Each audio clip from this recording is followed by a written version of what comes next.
कार्यक्रम विशिष्ट अतिथि हमारा जिलाध्यक्ष साहब जौहरी खां साहब, हमारी MLA सूर्यकांता जी, महापौर जी, उप महापौर जी और डॉक्टर साहब, देवियाँ और सज्जनों, मैं आप सबने जोधपुर स्थापना दिवस की बधाई देना चाहूँ। बात राजस्थानी की चाली, मैं हमेशा एक बात आ कहूँ कि जज साहब करने कोई मुकदमारी पैरवी करनी पड़े तो जज साहब जबकि भाषा समझे और हमारे कालजा में जबकि बात उतरे भी बोली और भाषा में पैरवी रहनी चाहिए तो आप मुकदमो जीत सको। नहीं तो की बात कहता फिर जज साहब के समझ में नहीं आवे तो कोई मतलब नहीं है।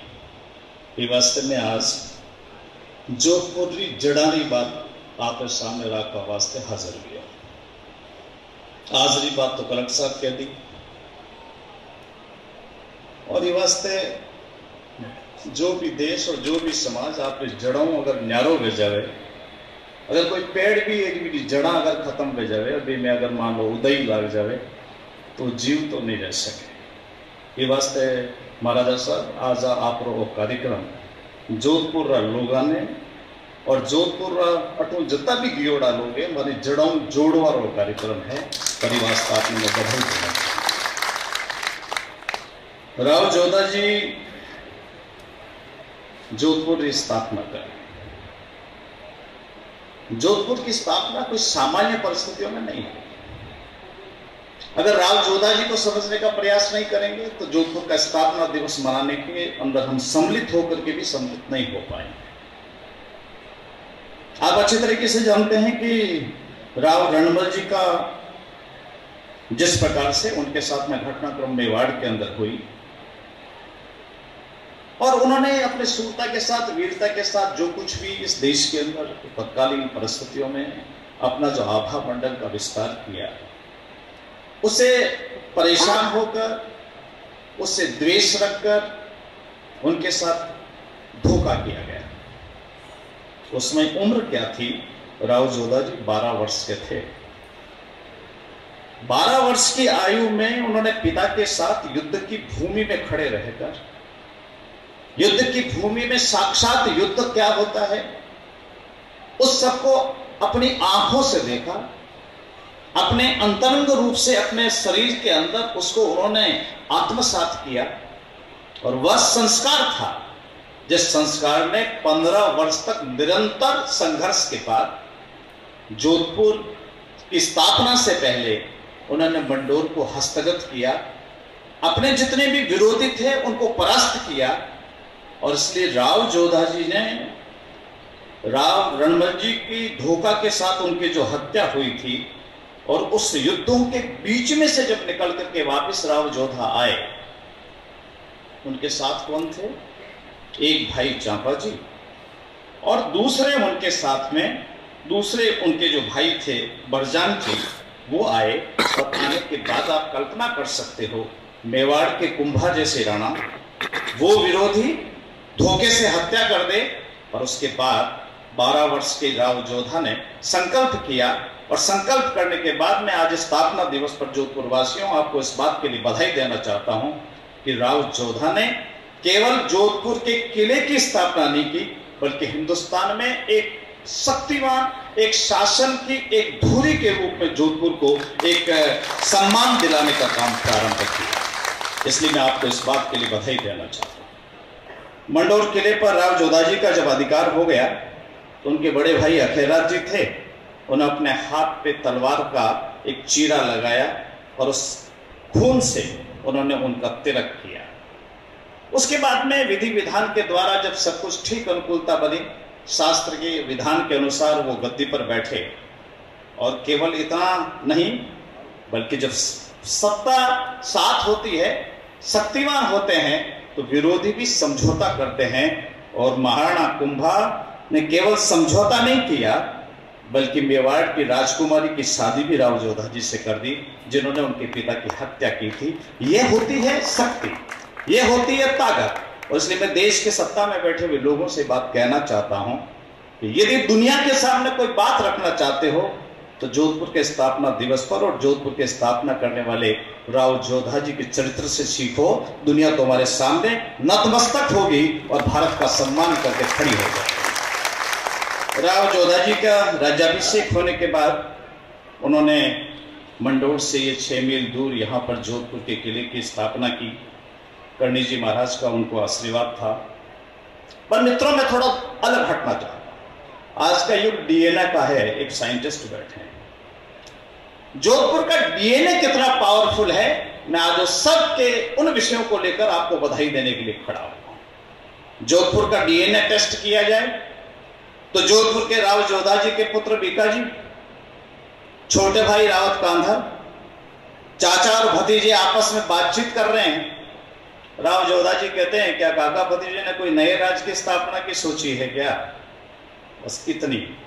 महाराजा साहब का इच्छा, उनके लिए आदेश, और यहां से चाचा और भतीजा निकले और बीकानेर जैसे राज्य की स्थापना कर दी।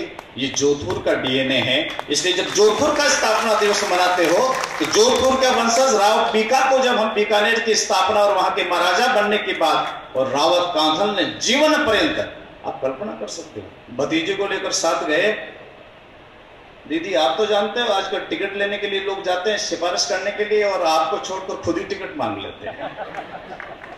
पर रावत कांधल भतीजे इतना शक्तिशाली, अपने भतीजे को गद्दी पर बैठाया और साम्राज्य के विस्तार के लिए युद्ध करते रहे जीवन पर्यंत। और बीकानेर का जितना बड़ा सीमा का विस्तार किया युद्धों के द्वारा, और अंत में सारंग खां के साथ में युद्ध करते हुए सावा में वो शहीद हुए।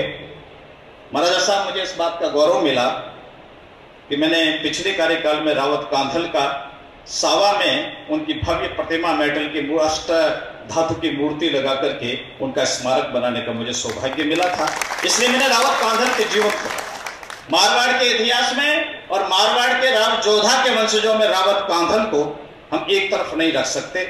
इसलिए मैं जोधपुर वासियों आपको इस बात के लिए बधाई देना चाहता हूं कि केवल आप जोधपुर की स्थापना को केवल जोधपुर के किले और जोधपुर नगर तक सीमित मत रखिएगा।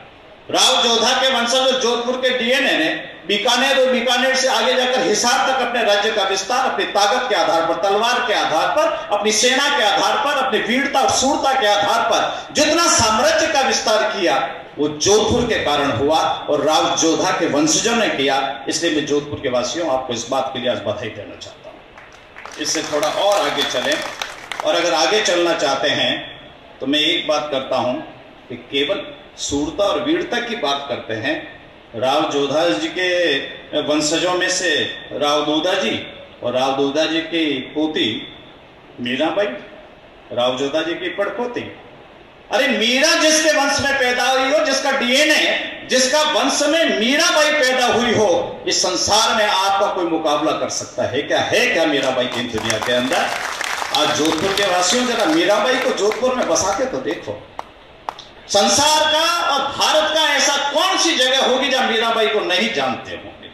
मीरा ने, जिसने भगवान कृष्ण को साक्षात, जिन्होंने वर्ण किया, जिन्होंने भगवान कृष्ण को, जिन्होंने यूं कहना चाहिए कि आत्मसात कर लिया, साक्षात जिन्होंने भगवान कृष्ण को रिझाया, वह मीरा, वो आपके जोधपुर की पड़पोती थी राव जोधा जी की। इसलिए जब स्थापना दिवस पर राव जोधा जी को स्मरण करते हैं तो मीराबाई जोधपुर की कीर्ति को बढ़ाने वाली यहाँ की पड़पोती थी।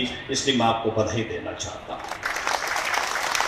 महाराजा साहब, मुझे, क्योंकि मैं भी मारवाड़ में पैदा हुआ और आपके पुरखों ने मेरे पुरखों को जागीर दी थी, इसलिए मैं चारण तो नहीं हूं आज, मैं इस प्रोसेस में, चारण बनने की प्रक्रिया में हूं। अभी 60-65% हुआ हूं, अभी 35% बाकी हूं। केवल जाति में पैदा होने से आदमी उस जाति का नहीं हो जाता है। इसलिए मुझे मेड़ता में आप सबके आशीर्वाद से मीराबाई का एक भव्य स्मारक बनाने का मौका मिला, और मैं आज कह सकता हूं कि राजस्थान की धरती पर डिवीजन हेडक्वार्टर के 2 बड़े स्मारकों को अगर आप छोड़ दें तो सर्वाधिक साल में 1,47,000 से अधिक लोग टिकट लेकर मीराबाई के दर्शन करते हैं उस स्मारक के अंदर। ये मीराबाई की ताकत है। इसलिए जोधपुर को मैं कहता हूं वह भी आपकी धाती है, इसलिए मीराबाई को भी बसाओ। मीराबाई भी जोधपुर और मेवाड़ के घर घर के अंदर मीराबाई होनी चाहिए, क्योंकि वह स्थापना, जो यहाँ के संस्थापक थे, उनकी पड़पोती यहाँ पर थी।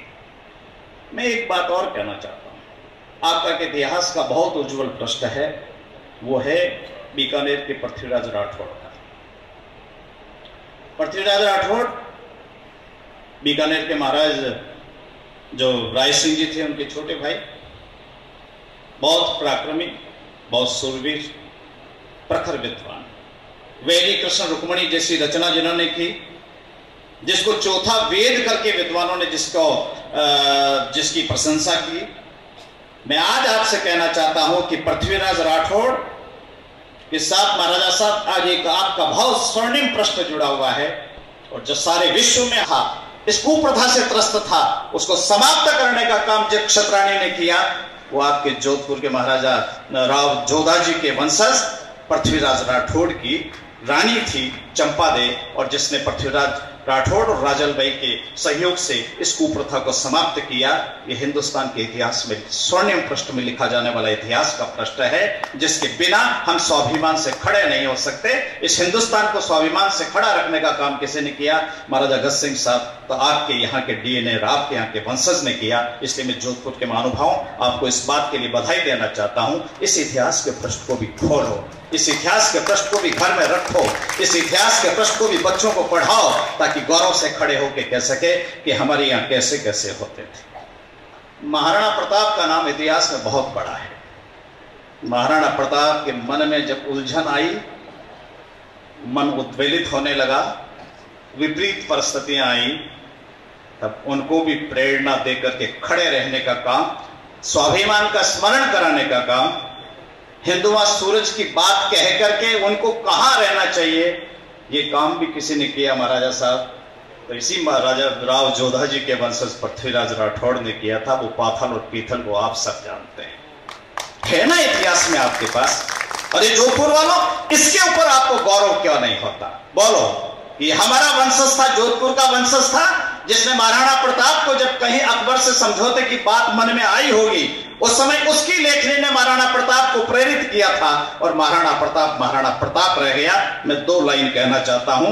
पीथल ने ये बात कही थी, अगर कोई कहता है ना भविष्यवाणी क्या होती है यशवंत जी, पृथ्वीराज राठौड़ लिखता है, जासी हाट रहसी जग, अकबर ठग जासी एकार, है राख्यो खतरी धर्म राणे, सारा ले बढ़तो संसार, अकबर चला जाएगा। ये बात यदि किसी ने भविष्यवाणी की थी, किसी ने सोचा था क्या? 50 वर्ष से अधिक वर्ष तक सत्ता में रहने वाला ऐसा शक्तिशाली बादशाह इस हिंदुस्तान से चला जाएगा, ये भविष्यवाणी करने वाला कोई था तो राव जोधा का वंशज पृथ्वीराज राठौड़ था। और आज है क्या? अकबर का वंशज कहीं सत्ता में आपको नजर आता है हिंदुस्तान में? नहीं आता। इसलिए मैं आपको बधाई देता हूं कि जोधपुर के डीएनए में से निकला हुआ पृथ्वीराज राठौड़ था, जिसने हिंदुस्तान के इतिहास में बड़ा काम किया। मैं आपको एक बात और निवेदन करना चाहता हूं कि आप ही के डीएनए में से निकला हुआ आज का आधुनिक भागीरथ जिसको कह सकते हैं, इन्हीं राव जोधा जी का वंशज महाराजा गंगा सिंह थे, जो गंग नहर लेकर के आए थे। है हिंदुस्तान में ऐसा कोई आपका प्रतीक है? और कोई? ये जोधपुर वालों, जरा आपकी हाथ की तालियां कहां गई? अरे भागीरथ गंगा लेके आया, राव जोधा का वंशज गंगा सिंह गंग नहर लेकर के आया। ये आपका डीएनए है, ये आपका वंशज है, और इसलिए आप गौरव से खड़े होकर जब खड़े होते हो ना, तो जोधपुर वालों की छाती और सीना 4 गुना फूलना चाहिए कि बोलो ना, है कहीं आपका गंगा सिंह जैसा महाराजा जिन्होंने इतना बड़ा काम यहां पर किया था। और इसलिए मैं आपसे एक बात और कहना चाहता हूं, इतिहास ने बहुत अन्याय किया। राव चंद्रसेन जी महाराणा प्रताप से बड़े और छोटे की तो मैं तुलना आज ये इस कार्यक्रम में नहीं करना चाहता, पर मैं ये कह सकता हूं, युद्ध, संघर्ष, मुकाबला, स्वाभिमान के लिए निडर रहना। अकबर ने 3 बार अपनी सेना के साथ हमला किया, समझौता करने की कोशिश की, सब कुछ किया, नागौर बुलाया भी, पर ये जयपुर का, जोधपुर के महाराजा चंद्रसेन थे, राव चंद्रसेन, जिन्होंने अकबर के सामने नतमस्तक होने से और समझौता सा करने से इनकार कर दिया। इतिहास का स्वर्णिम पृष्ठ जो लिखा जाना चाहिए था जौहर खान जी, केवल छोटे अक्षरों में लिख करके रह गया। मैं महाराजा साहब आज आपके चरणों में प्रार्थना करना चाहता हूं, जो मैं आपके पीछे खड़ा हूं, मैं भी 100% चारण उस दिन होऊंगा, क्योंकि मुझे मुख्यमंत्री जी ने ये डिपार्टमेंट इसीलिए दिया है। उन्होंने कहा है कि जिस धरती के स्थान पर राजस्थान में आपको स्वाभिमान का कोई महापुरुष नजर आता है, उसका भव्य स्मारक बनाने का काम प्रारंभ कर दो। मैं चाहता हूं अगले वर्ष जब आपका समारोह हो, उसके पूर्व राव चंद्रसेन जी का भव्य स्मारक और उनके इतिहास को दुनिया के सामने रखने का काम प्रारंभ हो। प्रारंभ करने की शुरुआत हम लोग करेंगे मुख्यमंत्री जी से स्वीकृति लेकर, पर आशीर्वाद तो महाराज साहब आप ही का चाहिए, आप यहाँ विराजे हुए महानुभावों का चाहिए। और मैं चाहता हूं जन जन के अंदर राव चंद्रसेन जी का सम्मान, स्वाभिमान और उनके द्वारा किया गया काम आम जनता के बीच में आना चाहिए। उनके 1562 पे उन पे हम युद्ध अकबर ने सेना भेजी, 1570 में भेजी, उसके बाद में हुआ सिवाना के ऊपर अनेक बार हमले किए गए। और मैं चाहता हूं कि उनको इतिहास के अंदर एक स्थान मिलना चाहिए और जनता के अंदर उस पर काम होना चाहिए। और आपके डीएनए में एक और विशेषता है, कहीं दुनिया में नहीं मिलेगी, यही राव जोधा जी का वंशज अमर सिंह राठौड़ है। दुनिया में कहीं ऐसी बहादुर व्यक्ति मिलेगा जो चले गए बादशाह के दरबार में, उचित सम्मान नहीं मिला, अपमान करने की सलावत खाने कोशिश की। बादशाह का भरा हुआ दरबार है, बादशाह की सेना है, सशस्त्र लोग खड़े हैं, पहरा है, आगरे के अंदर बराबर किले के अंदर सब प्रकार से चारों तरफ से घिरा हुआ अमर सिंह राठौड़। और सलावत खान गंवार से पहले केवल गई बोल पाया, वार नहीं बोल पाया, उसके पहले अमर सिंह राठौड़ का वार हो गया। और 5 मिनट के घटनाक्रम में अमर सिंह राठौड़ को इतिहास का अमर पुरुष बना दिया। ये जोधपुर का इतिहास का बता दीजिए मुझे। युद्ध हुए, बहुत से लोग मारे गए, बहुत से शहीद हुए, बहुत से लोगों को मौत के घाट उतार दिया, पर किसी के भरे दरबार के अंदर अपमान नहीं सहना, स्वाभिमान के साथ खड़ा रहना, ये राव जोधा के वंशज में ही हो सकता था। और इसलिए जोधपुर वासियों और महाराजा साहब, मैं आपके समक्ष एक निवेदन करना चाहता हूं। हम आगामी 5 महीने में अमर सिंह राठौड़ के स्मारक को पूर्ण करके नागौर के अंदर आम जनता को समर्पित कर देंगे। हमारे मन की इच्छा है, आपके यहाँ से भी मुझे सामग्री मिली है, और हम चाहते हैं अमर सिंह राठौड़ पर जितना साहित्य लिखा गया, किसी एक योद्धा पर आज तक नहीं लिखा गया। इतना बड़ा इतिहास, कोई ऐसा कवि नहीं होगा जिसने राव अमर सिंह राठौड़ पर रचना नहीं लिखी हो। ये आपका जोधपुर का डीएनए है, इसलिए मैं आपको रूट्स के ऊपर आपका ध्यान आकर्षित करना चाहता हूं, उस पर हम लोग काम करना चाहते हैं। आपका एक और गौरव पक्ष है जोधपुर का, वो गौरव पक्ष है चांपावतों का। गोपाल दास चांपावत, अन्याय की बात हुई होगी तब जोधपुर के खिलाफ भी धरने का नेतृत्व और उनको सुरक्षित करने का काम गोपाल दास चांपावत ने किया। परंतु अमर सिंह राठौड़ को जब किले के अंदर उनको मार दिया गया, बादशाह की सेना के द्वारा जब वो नहीं रहे, उस युद्ध में शहीद हो गए, उनकी लाश को लेकर आने का काम अगर किसी ने किया तो बलू चांपावत ने किया। और बलू चांपावत जोधपुर का डीएनए है। कहीं अभी पिछले 2-3 साल पहले हमारे सैनिकों का सिर काट के ले गए थे पाकिस्तानी, और तब हिंदुस्तान भर के लोगों ने कहा कि प्रधानमंत्री जी हमारे सैनिकों के सिर लेके आओ। तब मैंने आर्टिकल लिखा था और तब मैंने कहा था सिर लाने के लिए बलू चांपावत चाहिए, ये भारत के प्रधानमंत्री और रक्षा मंत्री नहीं ला सकते। और बलू चांपावत राव जोधा का डीएनए चाहिए, उसका खून चाहिए, उसका वंशज चाहिए, वही वहां से उसका सिर लेकर के आ सकता है।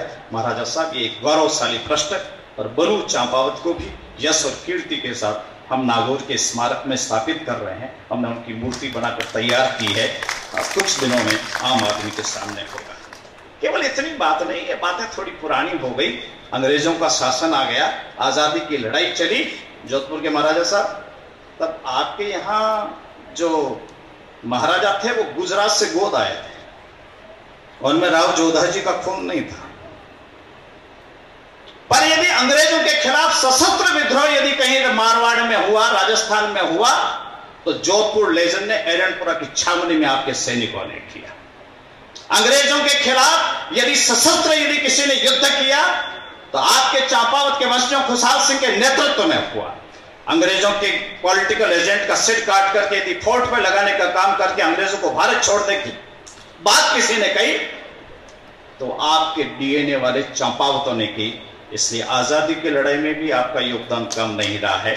यह भी एक गौरव का प्रश्न है जोधपुर वालों को सीना तान के कह सकते हो कि 1857 में भी हम कहीं पीछे नहीं थे और इसे बहुत बड़ा रहा। आज फेमीन पड़ती है, आपदा प्रबंधन आता है, हमारी विधायिका जी बैठी है, अनेक प्रकार के सुझाव आते हैं। महाराजा उमेश सिंह जी ने जिस प्रकार अकाल का प्रबंधन किया, सारे हिंदुस्तान को उनके आपदा प्रबंधन कोड को सीखना चाहिए। और जिस दिन उमेश सिंह जी के द्वारा महाराजा उमेश सिंह जी जोधपुर के महाराजा ने जिस प्रकार का फेमिन की व्यवस्था की, अगर उसका 1/4 भी हिंदुस्तान में व्यवस्था कर दे तो मैं कह सकता हूं यहां किसी प्रकार का संकट नहीं रह सकता। मैं केवल 4 व्यवस्थाओं की ओर आपका ध्यान आकर्षित करना चाहता हूं। सस्ते घास की दुकानें खोल दी, अकाल की राजकीय घोषणा कर दी, रक्षित वनस्थली की रुकावट हटाकर मवेशी के चारे पानी का प्रबंध कर दिया, सस्ते अनाज की दुकानें हो गई, गरीबों के लिए भोजनालय हो गए, किसानों की तकाबी दी गई, लगान लेना और डिग्री वसूली बंद कर दी, राहत कार्य प्रारंभ कर दिए। और फिर क्या करेंगे?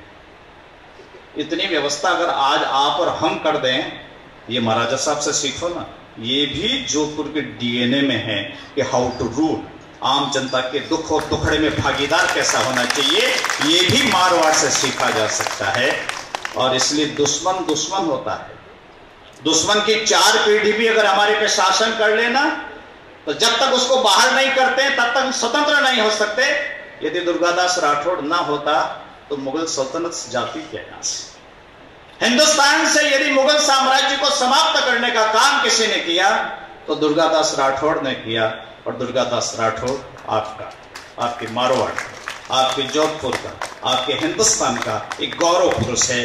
पर दुर्गादास राठौड़ को भी जितना स्थान मिलना चाहिए उतना स्थान नहीं मिल पाया अब तक। महाराजा साहब, मैं आपसे निवेदन करना चाहता हूं, मसूरिया के अंदर एक भव्य प्रतिमा पर लगी है, हमारे मन की इच्छा है, राजस्थान के मुख्यमंत्री जी की इच्छा है कि हम दुर्गादास राठौड़ पे एक भव्य पैनोरमा जोधपुर में बनाएं, उनके संपूर्ण जीवन को हम उसमें दिग्दर्शित रूप से प्रस्तुत करें। आपकी अनुमति की आवश्यकता है। आप जिस दिन अनुमति प्रदान कर देंगे उसके महीने 2 महीने में सरकारी औपचारिकताएं पूरी करके हम काम को प्रारंभ कर देंगे। हम चाहते हैं दुर्गादास राठौड़ का स्वाभिमानी जीवन जोधपुर के जीवन का एक अंग बनना चाहिए।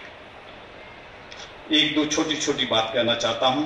आज कुछ चुनौतियां हैं हमारे सामने, और वो चुनौतियां ये है, भारत की संसद में एक नॉमिनेटेड सांसद थे फ्रैंक एंथोनी। फ्रैंक एंथोनी ने 4/9/1977 को राज्यसभा में भाषण दिया। महाराज साहब, आप तो खुद सांसद रहे हैं, और वो भाषण देते हैं संस्कृत को 8वीं सूची में से निकाल देनी चाहिए क्योंकि वो विदेशी आक्रांताओं आर्यों द्वारा लाई गई होने के कारण विदेशी भाषा है।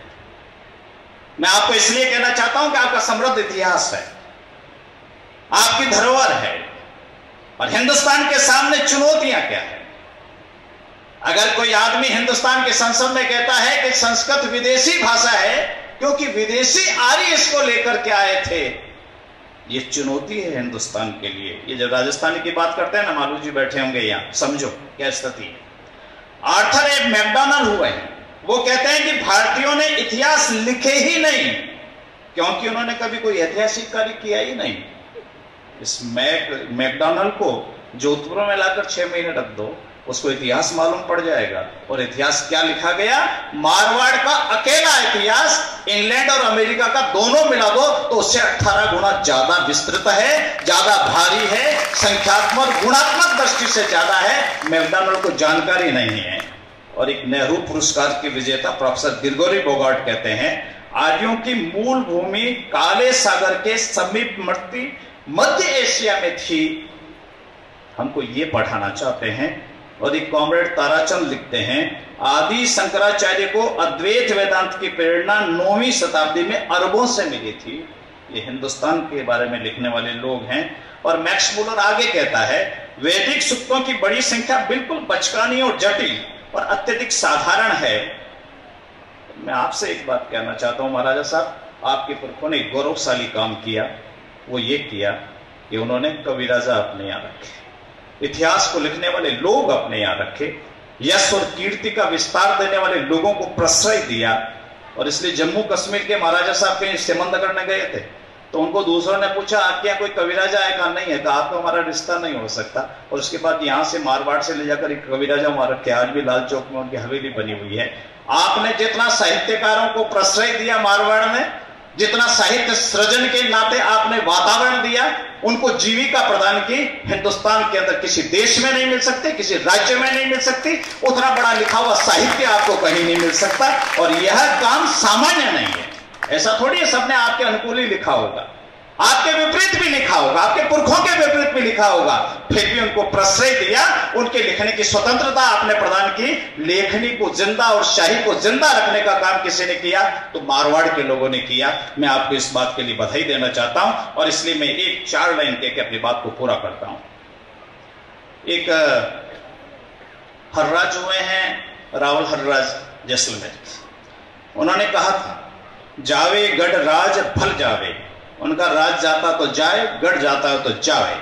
राज गया ना शोक रति का, राज जाता तो मुझे कोई चिंता नहीं है, शोक नहीं है। गजब डहे कविराज गयासू पलट मेत बन छत्रपति। पर कहा कि मेरे यहाँ का साहित्यकार और मेरे यहाँ का कवि चला जाएगा तो गजब हो जाएगा। आपने उस लेखनी को प्रश्रय दिया, आपने भाषा को प्रश्रय दिया, आपने कविता को प्रश्रय दिया, आपने इतिहास को प्रश्रय दिया। इसलिए आज ये सारा इतिहास मारवाड़ की यश और गाथा को दिग्दिगंत पहुंचाने में सक्षम है। मैं आज वो बात कहने के लिए इसलिए आया था कि ये जड़ों से जुड़ी हुई बात है। ठक्कर सुआती बातें तो बहुत होती है, पर महाराजा साहब आप भी जल संसाधन के लिए काम फरमाते हैं, संस्कृति के लिए कर रहे हैं, हेरिटेज के लिए भी आप कर रहे हैं। पर अगर थोड़ा सा और मान लें, आज पूरा सदन बैठा है यहाँ, जैसे महारानी साहिबा के जन्मदिन पर सबने एक मत होकर के और आपको बधाई दी थी, मैं एक पंचतंत्र जैसी एक छोटी सी बात कह करके महाराजा साहब से अपील करूंगा और अपनी बात को पूरी करूंगा। केंचुए तो आपने सबने सुने हुए, पानी में केंचुए होते हैं, बरसात के दिनों में छोटे छोटे वो रेंगते हैं। एक केंचुए की एक बेटी थी और उसकी शादी तय की, पैसा भी ज्यादा था आजकल जैसे राजनीति वालों के पास होता है। कहा कि अपने बेटी की कोई अपने खानदान में बड़ी करो, तो जो नागराज था उसके बेटे की भी सगाई करने चले गए। नागराज जो गुस्सा आया, केंचुए की हिम्मत कैसे होगी बेटी का संबंध लेके आने के, मैं इतना बड़ा और ये केंचुआ कैसे आ गया। तो लोगों ने समझदार थे, उन्होंने कहा कि रहने दो, संबंध तो कर लो पर मुहूर्त अपन ही निकालेंगे। रिश्ता तय हो गया, बड़ी पार्टियां चली, मुहूर्त की बात आई तो ये बात है कोई अगस्त महीने की, फिर नवंबर आ गया, कहा फरवरी में आना, होली के बाद आना, फिर कहा अप्रैल में आ जाना, फिर कहा क्या आना, और आकर के उन्होंने जब आकर कहा तो कहा 26 जून का मुहूर्त है। 26 जून को पानी समाप्त हो गया, केंचुए सारे मर गए क्योंकि मुहूर्त नागराज ने निकाला था। मारवाड़ के वासियों, मैं आज कह सकता हूं कि राजस्थान में यदि स्वतंत्र भाव से, निष्पक्ष भाव से, सर्वाधिक आदर और सम्मान की कोई व्यक्तित्व के नाते इन संपूर्ण राजस्थान के राजघरानों में कोई व्यक्तित्व है तो श्रीमान गज सिंह साहब है। यदि गज सिंह साहब यदि तय कर ले, राजनीति से परे, राजनीति को ठोकर मारे, राजनीति की कोई जरूरत नहीं है, परंतु यदि आप नेतृत्व प्रदान करें तो मैं कह सकता हूं कि राजस्थान ही नहीं बल्कि हिंदुस्तान के बहुत बड़े हिस्से का मुहूर्त निकालने का काम जोधपुर फिर कर सकता है। इतनी प्रार्थना करके अपनी बात को पूरी करता हूं। आपने मुझे एक अच्छे और भव्य समारोह में बुलाया, मैं क्षमा चाहता हूं, मैं कुछ ऐसी वैसी बातें कहने के लिए अभ्यस्त रहा हूं, इसलिए आपने बुलाया, आपके प्रति बहुत बहुत आभार। और गज सिंह साहब से मैं बार बार ये प्रार्थना करता रहूंगा कि इस स्वाभिमान के लिए, इस राष्ट्रभक्ति के लिए, देश के लिए जब आवश्यकता हो आपका नेतृत्व और आपका, क्योंकि आप निर्वाध व्यक्तित्व के धनी हैं और इसलिए आप आएंगे तो फिर एक बार जोधपुर को कहीं मुहूर्त निकालने का मौका होगा। बहुत बहुत धन्यवाद, बहुत बहुत शुक्रिया।